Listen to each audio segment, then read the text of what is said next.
I always believed love was safety, and that belief had a name. Emily Carter. You think too much, Daniel Brooks used to say, smiling like the world could never hurt us. Come on, relax. I laughed because when he spoke, I felt chosen. Do you ever wonder if this is too perfect? I asked him one night. He kissed my forehead. Perfect only scares people who expect to lose. I didn't expect to lose. I expected forever. Sophie Lane did not share my faith. I don't like how fast everything is moving, she said while stirring her coffee. Just promise me you'll read anything before you sign it. I waved her off. Daniel would never hurt me. She sighed. That's what scares me. Daniel talked about our future like it was already written. The company, the house, the travel, he said. We'll build it together. I trust you, I told him. I know, he replied softly. Those words wrapped around my heart like armor. When people warned me about mixing love and business, I defended him. He believes in me, I said. Isn't that what matters? One afternoon, Daniel spread documents across the table. Just routine, he said. It's for tax stuff. For us. For us. I smiled. For our future, he repeated. Sophie's voice echoed in my head, but Daniel's eyes were warmer. You don't even have to read it, he joked. I already did. I hesitated. It's a lot of pages. Do you trust me? He asked. Yes, I said instantly. I signed. The pen felt heavier than it should have. For a second, my chest tightened. Why do I feel weird? I asked, trying to laugh. Daniel squeezed my hand. Because change is scary. I nodded, choosing his answer over my fear. I chose love over instinct. That night, lying beside him, I watched his breathing. You're quiet, he said. I'm just happy, I replied. Good, he said. I want you happy. I believed him completely. I believed love meant safety, that trust meant silence, and that loyalty never needed proof. I didn't know that moment was the last time I was untouched by doubt. If I had listened to that small voice, maybe I would have saved myself. Instead, I closed my eyes and held onto a future that was already slipping away. Sophie called me that evening. Just be careful, she said. People don't show their teeth until they bite. You're dramatic, I replied. He loves me. Love isn't a contract, she whispered. Later, Daniel held my face. Why do you listen to her? He asked. Because she cares, I said. I care more, he replied. I would never let you fall. That promise settled me. I ignored the tight feeling in my stomach. I told myself strong women don't doubt men they love. I told myself trust was bravery. When I put the papers away, I felt proud, like I had passed a test. I didn't see the trap. I only saw a future with his name wrapped around mine, and I stepped forward without looking down. I thought silence was peace and faith was protection, but that belief was fragile, and it would shatter soon. Though at that moment, I smiled and believed I was safe with him, or so I thought as I sat across from the lawyer, my hands shaking. There has to be a mistake, I said. Daniel would never do this. He looked at the papers. Ms. Carter, you signed everything. What did I sign? I asked. You transferred your company shares, he said, and full access to your savings. My ears rang. No. He said it was for taxes. The lawyer sighed. I'm sorry. I left the office dizzy. I called Daniel. Answer me, I said into the phone. Please. Nothing. I went to the building where he worked. Marcus Hale stood near the elevator. Where is Daniel? I asked. He didn't meet my eyes. I don't know. You're lying, I said. You planned this. Marcus shrugged. Business is business. My chest burned. I trusted you both. He stepped away without another word. At home, I stared at old messages. I'll take care of you, Daniel had written. We're a team. Each word felt sharp now. Sophie sat beside me. Emily, look at me, she said. We'll fix this. There's nothing left, I whispered. I signed it away. You didn't know, she said. I should have known, I replied. Hours passed. Night came. My phone buzzed. A message from Daniel appeared. You should have been smarter. I read it again and again, waiting for it to change. It didn't. That sentence cut deeper than the loss because it proved he never loved me. My hands went cold. My future collapsed into silence, and I understood something terrible. This wasn't an accident. It was planned.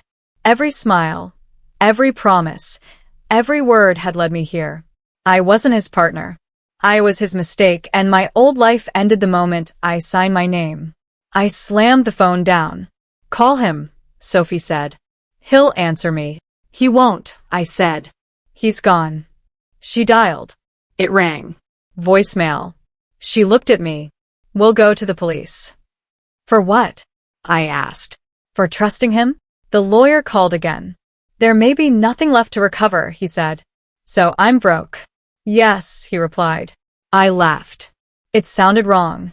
Tell Daniel he won. Sophie grabbed my hands. You're still you. I'm not, I said. He erased me. I opened our old photos. Forever, he had said. Forever lasted one signature. I sent him a message. Why? 3 dots appeared, then stopped. Silence answered. My chest felt empty. I lay on the floor. I trusted you, I whispered. Sophie cried. I warned you. I know, I said. I didn't listen. My phone buzzed again. Same message. Same words. You should have been smarter. That sentence branded itself into me. It didn't fade. It became the moment everything before me died. I felt fear turn into clarity. I saw him clearly for the first time. He hadn't stolen my money. He had stolen my belief. I stood up. My legs shook. This is my end, I said. Sophie shook her head. No, she said. It's the beginning. I didn't believe her. All I knew was that love had turned into ink, and ink had destroyed me. I stared at my name on the papers. Emily Carter. Signed. Broken. That was the day I learned trust could ruin you, and betrayal didn't scream. It smiled, kissed you, and waited for you to hand it everything. My old life was over, and I was standing in the ruins, holding nothing but that message, burning inside me, reminding me that mercy was gone, innocence was dead, and pain had. I packed my life into 2 bags and stood outside my apartment. You have until tonight, the manager said. Orders from above. I nodded. I understand. I didn't. Love hadn't just broken me. It had evicted me. I went to the office next. Emily, we're restructuring, my boss said. Your position is no longer available. Because of Daniel? I asked. He avoided my eyes. This isn't personal. It felt very personal. People I once helped cross the street to avoid me. I'm busy. Call later. I can't get involved. Each excuse sounded the same. I stopped asking. I called Linda Moore. You taught me everything, I said. I just need advice. She paused. Emily, I can't risk my reputation. So that's it? I asked. I wish you luck, she replied, and hung up. I laughed after the call ended. So much for loyalty, I muttered. My phone stayed silent. The world felt smaller, colder. Sophie opened her door. You can stay, she said. It's not forever. I know, I replied, lying. I slept on her couch, staring at the ceiling, counting breaths, counting failures. At night, my thoughts turned cruel. You're weak, I told myself. You trusted too easily. I covered my mouth to stay quiet. Sophie didn't need to hear me break. I sat alone in the dark.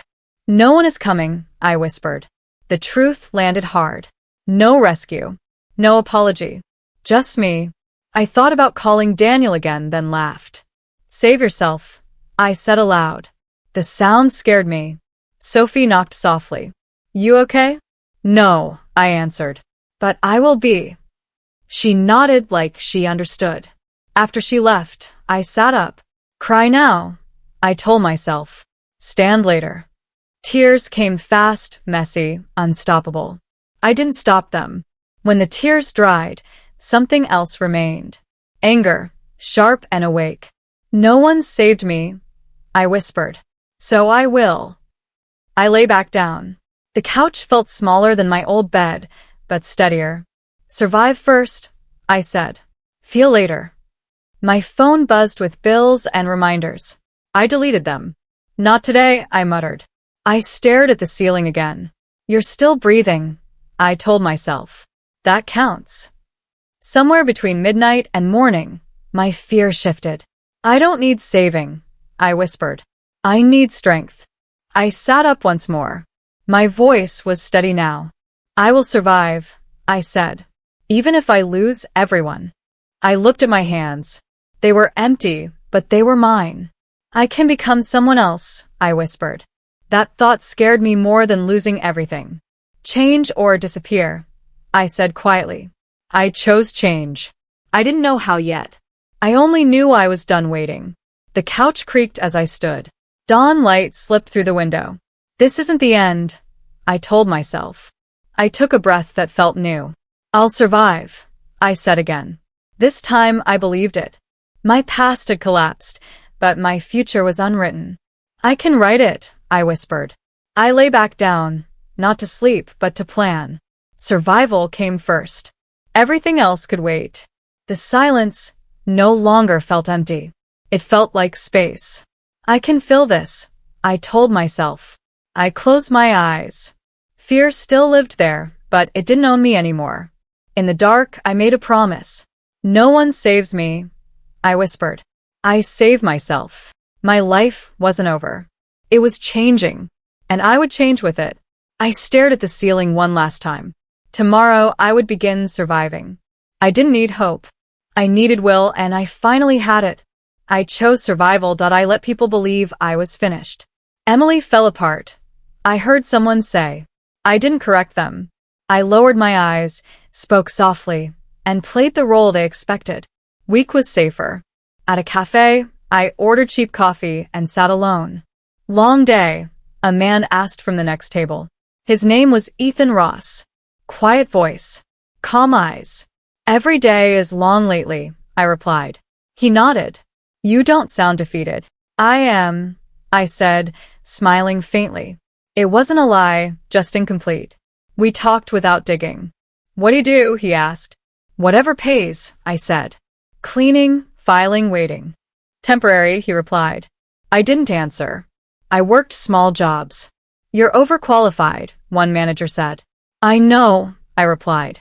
I learned, watched, listened. I stayed invisible. One afternoon, I heard whispers. Daniel's company doubled, someone said. My chest tightened. I kept my face blank. Does it hurt? Ethan asked later, stirring his drink. Yes, I said. But pain is useful. He studied me. That's an unusual answer. I'm unusual now, I replied. People talked around me freely. She trusted him, they said. Poor girl. I let them talk. Pity kept me unnoticed. Sophie frowned. You're acting small, she said. You're not small. I need them to think I am, I answered. She didn't understand, but she nodded. Ethan met me again. You look tired, he said. I'm learning, I replied. Learning what? How people move when they think you're powerless, I said. He smiled slightly. That's dangerous knowledge. Only if misused, I replied. I heard more rumors. Daniel successful. Daniel admired. Daniel winning. Each one burned, then sharpened me. You could confront him, Sophie said. No, I replied. Not yet. Why wait, she asked. Because noise warns enemies, I said. Ethan listened. You're planning something. I'm surviving, I replied. He didn't push. Patience wins wars, he said quietly. That sentence stayed with me. At night, I replayed every insult, every lie. I didn't cry anymore. I studied them. I won't rush, I told myself. I chose silence over anger. I chose learning over shouting. I chose time. One morning, I looked at my reflection. They think you're broken, I said. Good. I adjusted my coat and stepped outside. My steps were steady. My face stayed soft. Inside, my mind was sharp. I wasn't chasing revenge. I was building distance. Let them celebrate, I whispered. I'm still here. For the first time since everything fell apart, I felt control return. Slowly. Quietly. This was not surrender. This was preparation. I let them think I was broken because broken things are ignored. And I needed to be ignored. For now. I stopped waiting to feel ready. You learn by doing, Ethan said one evening. Waiting is just fear in polite clothes. I'm afraid every day, I replied. Good, he said. That means you care. He never told me what to do. He just asked questions. What do you want to build? What are you willing to lose? His calm made me honest. I want control, I said, over my life. Then start small, he replied. I did. Online work, consulting, late nights, new skills. I used a different name. Not hiding, just separating. This version is clean, I told myself. Sophie noticed. You barely talk anymore, she said. You're different. I'm focused, I replied. She crossed her arms. You're hard. I have to be, I said. Ethan introduced me to Rachel King. She doesn't waste time, he warned. Rachel didn't smile. Why should I listen to you? She asked. Because I see gaps others ignore, I said. She raised an eyebrow. Confidence from someone invisible. I learned invisibility the hard way, I replied. She leaned back. What do you want? A chance, I said. Not mercy. Investment. She studied me. Your past. Burned, I said. Useful ashes. Rachel laughed once. You're hungry. Yes, I said. And careful. Risky, she replied. So was trusting love, I said. Silence followed. Then she said, show me numbers. I did. Afterward, my hands shook. You did fine, Ethan said. I wanted to run, I replied. But you stayed, he said. Rachel called 2 days later. I'll try, she said. One project. I closed my eyes. Thank you. Don't thank me yet, she replied. Earn it. I hung up and sat still. Fear buzzed under my skin, sharp and alive. This can fail, I told myself. It can, Ethan said. So can anything worth doing. I worked harder, slept less, learned faster. Every small win felt fragile, but real. Sophie watched me type one night. You're not smiling, she said. I'm growing, I replied. Growth should be happy, she said. Growth hurts, I answered. She shook her head. I miss the old you. I don't, I said quietly. Ethan met me again. You're changing. I know, I replied. Do you like who you're becoming? He asked. I respect her, I said. That's new. He smiled. Respect lasts. Rachel pushed me. Explain again, she said. Faster. I did. Good, she replied. Don't get comfortable. I won't, I said. Late at night, alone, doubt whispered. You're pretending, it said. I answered it. I'm practicing. I looked at my reflection. He never knew this version, I said. That thought steadied me. I wasn't happy. I was stronger. And strength, I learned, was enough to keep going. I closed my laptop and breathed. Tomorrow would demand more. I would be ready. I had to be. People started using my name differently. Can we schedule? We'll adjust. We value your input. I noticed the shift the first time a room went quiet when I spoke. This works, Rachel said. Don't slow down. I won't, I replied. I walked into meetings I was once locked out of. No one questioned my presence anymore. That felt strange. Heavy. At a networking event, I heard a familiar voice. Emily. I turned. Marcus Hale stood there, polite smile, empty eyes. It's been a while, he said. Yes, I replied. It has. He glanced at my badge. You're involved here? I am, I said. He nodded slowly. Good for you. His tone didn't hide his doubt. You don't recognize what you're looking at, I thought. How's Daniel? I asked casually. Marcus stiffened. Busy. Successful. I pressed. He hesitated. Things shift. I smiled. They always do. He excused himself quickly. Power had changed the room, and he felt it before he understood it. Later, someone leaned in. "Did you hear?" she whispered. "Daniel Brooks is bleeding investors." I felt a spark. Not joy. Not relief. Something hollow. "No," I said. I hadn't heard. Ethan met me outside. "You handled that well," he said. "I felt nothing," I replied. "That worries you," he said. "Yes." "Why?" he asked. "Because I thought it would feel better," I answered. He nodded. "Revenge rarely fills empty spaces." "I'm not chasing revenge," I said. "But you're watching," he replied. I didn't argue. Rachel joined us. "You're being noticed," she said. "Careful." "I'm always careful," I replied. She studied me. "Don't let old ghosts decide new moves." Ethan waited until she left. "What do you want now?" he asked. "I don't know," I said. "That's honest," he replied. "But dangerous." I thought about Daniel's message. The ink. The loss. "Winning," I said slowly, "used to mean survival. And now?" Ethan asked. "I'm not sure," I said. He stopped walking. "If he falls tomorrow, would you feel free?" I opened my mouth. Closed it. "I didn't think so," he said gently. We stood in silence. The city hummed around us. I felt powerful and empty at the same time. My phone buzzed. An email subject flashed. Invitation. Annual Executive Summit. Rachel read over my shoulder. "That's big," she said. I scrolled. My breath caught. "Daniel Brooks." I read aloud. "Key attendee." Ethan watched my face. "You don't have to go." "I know," I said. "But you want to," he replied.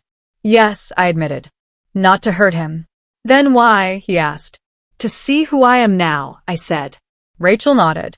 "Then go," she said. "Just remember who you're not." I closed the email. My heart beat steady, controlled. "Power changes the room," I said quietly. Ethan met my eyes. "So does restraint." I didn't answer. I didn't need to. The invitation sat in my inbox like a challenge. Daniel would be there. So would I. And this time, I would walk in on my own terms. The balance had shifted. I was ready to see it up close. I saw Daniel Brooks across the room, laughing too loudly. The sound hit me, but I didn't flinch. So that's him, I told myself. Just a man. He noticed me a second later. His smile paused, then returned forced. "Emily," he said, stepping closer. "Wow. "I barely recognized you." "That's the point," I replied. He laughed. "You look fine." "I am," I said. He scanned me, searching for cracks. "I heard you struggled after everything." "I did," I replied. And then I stopped. Before he could answer, a woman joined us. "Daniel, who is this?" she asked. "My wife," he said quickly. "Olivia Brooks." I smiled at her. "Emily." Olivia shook my hand. "Nice to meet you." "You too," I said. I meant it. Daniel cleared his throat. "Emily and I worked together." "Long ago." "Worked?" Olivia repeated. "Yes," I said calmly. "Very closely." Daniel shot me a warning look. "It was a lifetime ago." "Some lifetimes leave marks," I replied. Olivia frowned slightly. "Are you speaking tonight?" she asked me. "No," I said. "I prefer listening." Daniel relaxed. "She's always been quiet," he told Olivia. "Sensitive." I smiled. "You always liked deciding who I was." His jaw tightened. "You seem confident." "I learned," I said. Olivia excused herself to greet someone else. Daniel leaned in. "Why are you here?" he asked. "I was invited," I replied. "Same as you." He laughed. "You don't belong in this circle." I tilted my head. "You're right. I built my own." For the first time, his eyes shifted. "You think you won?" "I'm not competing," I said. "That's what losers say," he replied. I leaned closer. "Then why are you nervous?" He straightened. "I'm not." "You are," I said. "Your hands are shaking." He clenched them.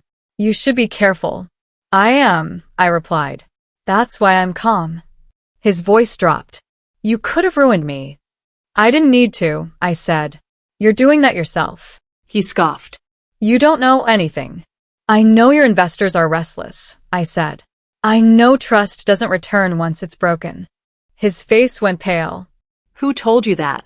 I shrugged. People talk. Olivia returned. Daniel, they're calling you, she said.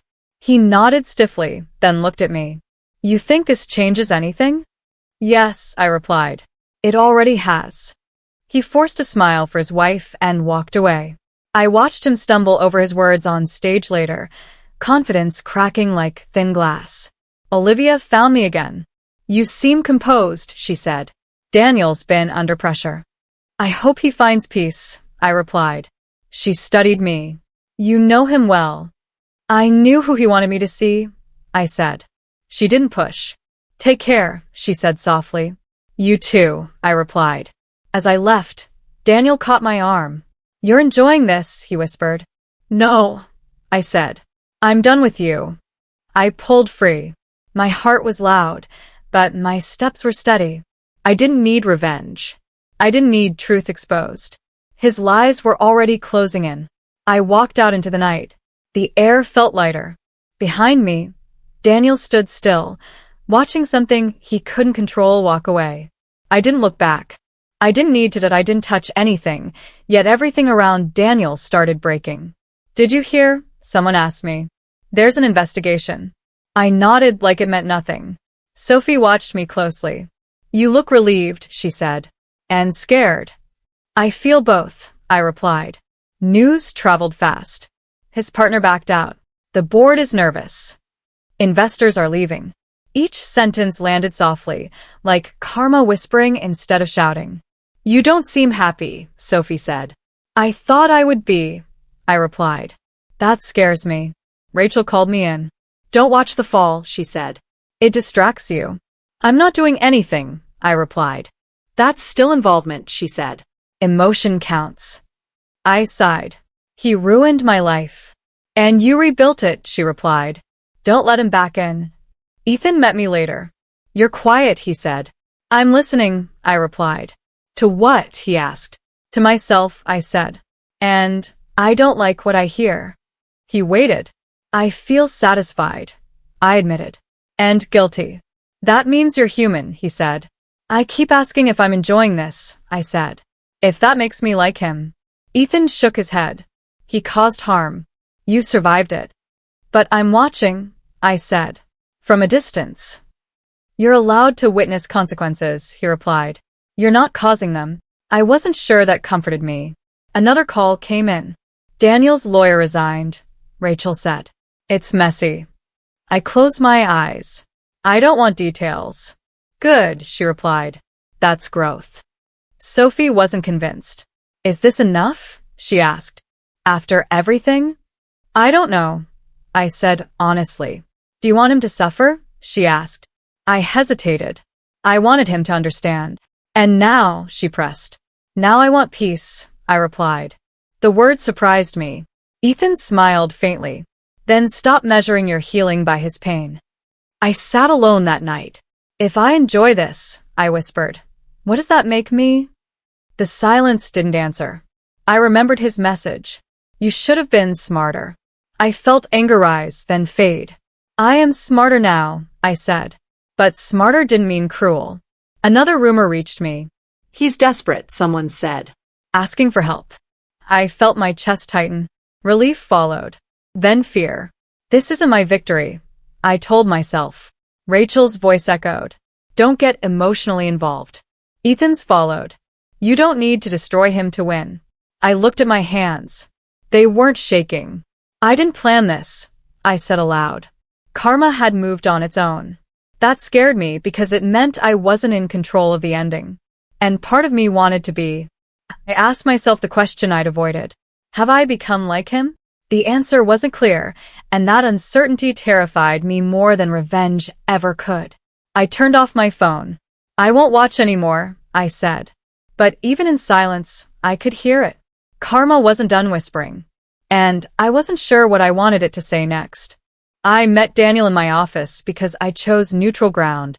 Thank you for seeing me, he said, voice thin. I didn't think you would. I almost didn't, I replied. Sit. He sat slowly. I made mistakes. You made choices, I said. He swallowed. I was afraid. You were greedy, I replied. He flinched. I lost everything. Not everything, I said. You still have excuses. He leaned forward. I need help, Emily. The room felt quiet. Too quiet. Why come to me? I asked. Because you understand, he said. We were partners. We were not, I replied. He rubbed his hands. I regret it. I watched his eyes. You regret losing, I said. He whispered, please. Power settled in my chest, heavy and strange. If I help you, I said, what do I gain? Closure, he said quickly. That's not yours to offer, I replied. The door opened. Olivia stepped inside. Daniel, she said, we need to talk. He froze. Not now. She looked at me. You're Emily. Yes, I said. Her voice shook. I know everything. Daniel stood. She's confused. I'm not, Olivia said. I read the files. I stayed silent. You lied to me, she told him. About her. About the money. He turned to me. Say something. I didn't. Silence stretched. Olivia faced me. You could destroy him, she said. I won't, I replied. Why? She asked. Because truth doesn't need me, I said. Daniel's face crumpled. You're enjoying this. No, I said. I'm finished. Security knocked. Mr. Brooks, you're needed downstairs. He looked at me, desperate. Help me. I shook my head. I already helped myself. They took him away. Olivia followed, eyes wet but clear. I sat alone. Power drained, leaving calm. He lost his company that week. Charges followed. Friends vanished. Sophie called. It's over. Yes, I replied. Ethan asked later, do you feel victorious? No, I said. I feel free. Rachel texted, you chose wisely. I closed my phone. Karma didn't need my hands. Silence had done enough. I stood, steady and clean, knowing I had won without becoming him. I breathed deeply and listened to my heartbeat. This ends here, I told myself quietly. The office felt smaller, safer. I remembered signing those papers, remembered trusting him, remembered breaking. Those memories no longer owned me. I picked up my bag and stood. Goodbye, I said to no one. Outside, the air felt honest. My phone vibrated again. A message from Daniel appeared, unsent, unsaid, unfinished. I deleted it without reading. Control returned in that small act. I walked forward, not rushing, not hiding, choosing myself with every step. I walked into my new office, sunlight streaming through the windows. It feels different, I said aloud. Like it belongs to me. Ethan smiled. It does. You earned it. I shook my head. No one earned this for me. He leaned back. Sometimes, we need someone to remind us what we already are. I nodded. I almost forgot. Sophie appeared in the doorway. Emily, I owe you an apology, she said softly. I doubted you. You did, I replied. But you also stayed. Her eyes welled. I couldn't just leave. I forgive you, I said. Relief washed over me. We can start over. She smiled. Thank you. Ethan spoke then, voice quieter. I never told you about my past, he said. About mistakes I made. I leaned forward. I want to hear it. He hesitated. I betrayed someone I cared about. Not like Daniel, but still badly. I see you, I said. You owned it. I did, he replied. It took years to face it. I get that, I said. I faced someone who destroyed my world. He nodded. And you're still here. Yes, I whispered. And I'm stronger. Sophie watched us. You two understand each other, she said. We do, I replied. Because we've been broken. I sank into my chair. I used to think winning meant revenge. And now, Ethan asked. Winning, I said slowly, means rebuilding. Choosing myself. Peace over blood. He smiled faintly. That's hard. It's worth it, I said. Sophie leaned against the desk. You've changed, she said. Yes, I replied. But not into someone cruel. Just someone who survives. The office felt quiet, comforting. The sunlight made dust float in the air like small sparks of hope. I thought about Daniel, about Marcus, about all the chaos. None of it mattered now. Their downfall had nothing to do with me anymore. My victory was internal. I never want to feel powerless again, I said. I want to build, not react. Ethan reached over. And you will. I smiled. I also want to forgive myself. For trusting too easily, for hurting, for doubting myself. You deserve that, he said. I know, I replied. And I will. Sophie joined us. So, what now? She asked. We focus, I said. Work, growth, living. Not revenge. Ethan nodded. Healthy choices. I laughed softly. I never thought I'd say that. You never thought you'd be here, Sophie said. No, I admitted. But here I am. I looked out the window. The city stretched endlessly. The world hadn't stopped, and neither had I.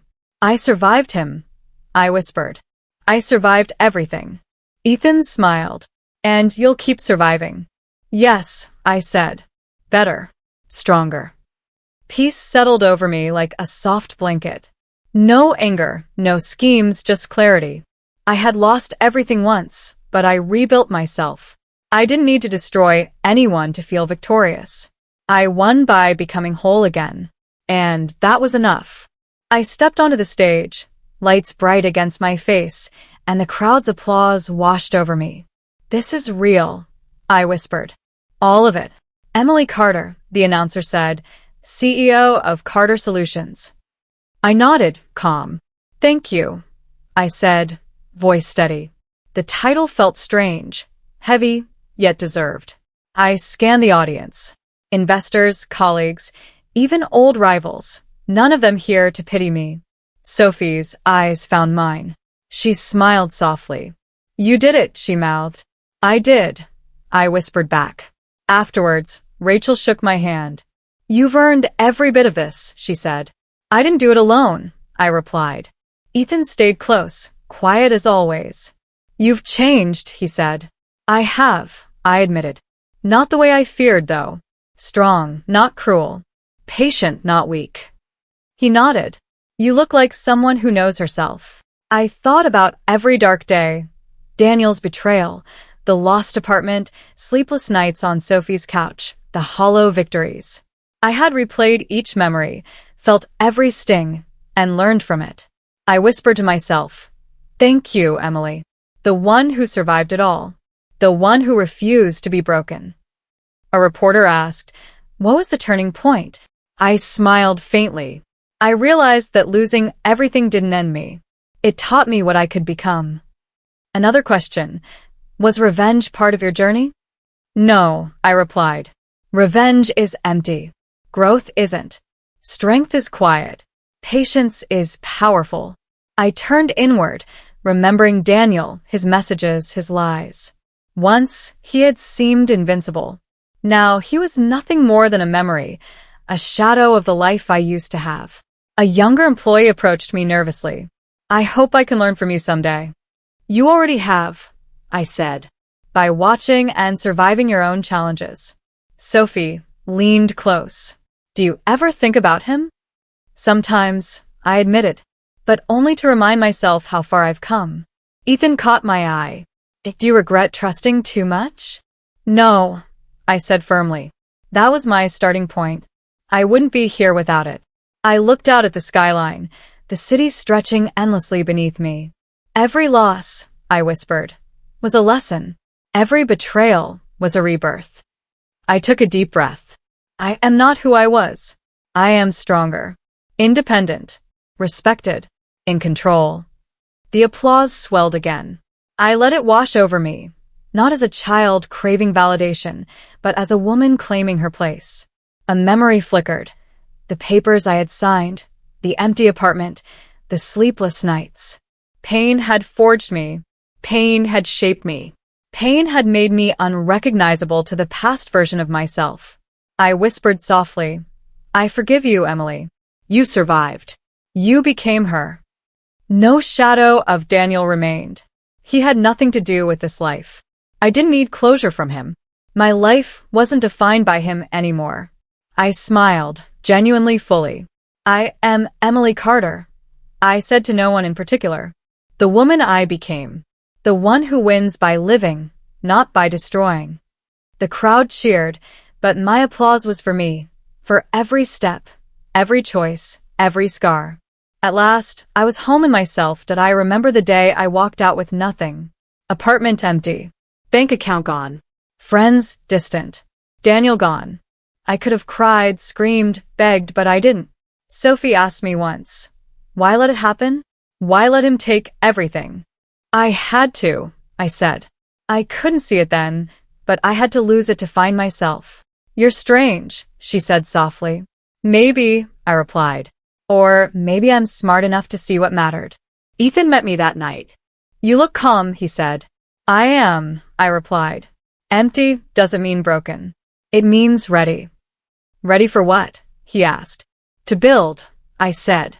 "To choose, to learn, to survive."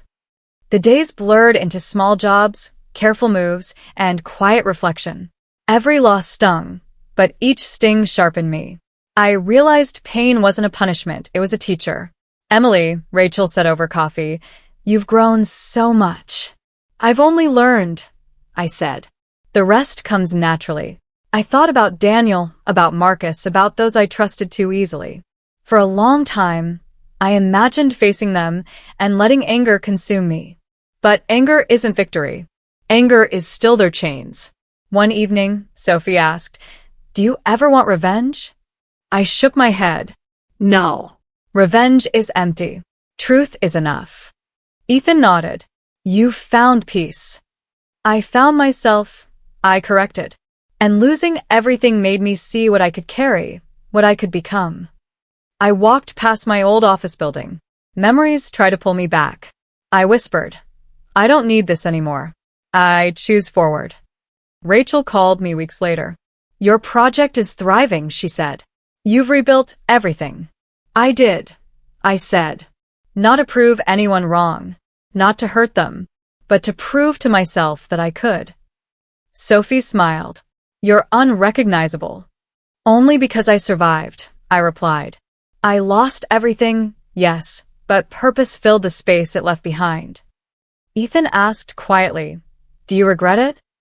"Never," I said. "I needed the truth, the clarity, the chance to rebuild. And losing what I thought I couldn't live without gave me exactly that." I looked at the skyline, the city lights scattered like stars I could touch.